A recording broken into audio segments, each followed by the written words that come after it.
Giorgio Frassati was born to a wealthy and influential family in Turin, Italy, on April 6, 1901. Pier had a passion for life, a lover of music, art, and literature.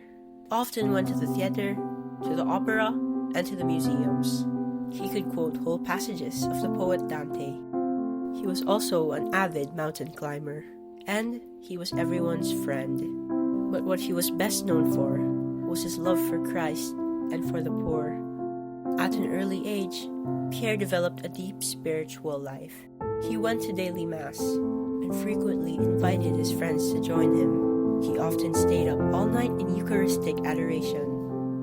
When other young men his age would have been out at parties, he joined several charitable organizations and dedicated much of his spare time with the poor and less fortunate, serving the sick and the needy, and caring for orphans in Turin. Pier saw Christ in the people he served.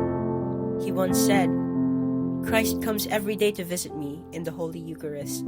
I return the visit by going to visit him in the poor." He lived very simply.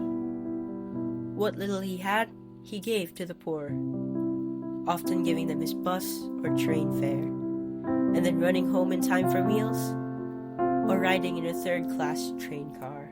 When asked why he rode in third class, he answered, because there is no fourth class. He enrolled at the Royal Polytechnic University to become a mining engineer, so he could serve Christ better among the miners. His parents never quite understood the depth of his devotion to Christ. One day, just before receiving his university degree, he complained of sharp pains in his back muscles. A few days later, Pier Giorgio died of polio. He was only 24 years old.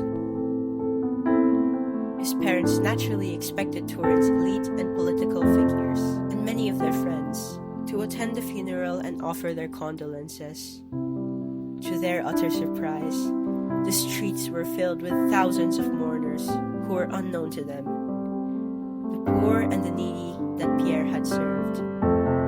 These mourners, in turn, were surprised to know that the saintly young man they had come to know and love was actually the heir of the influential Frassati family.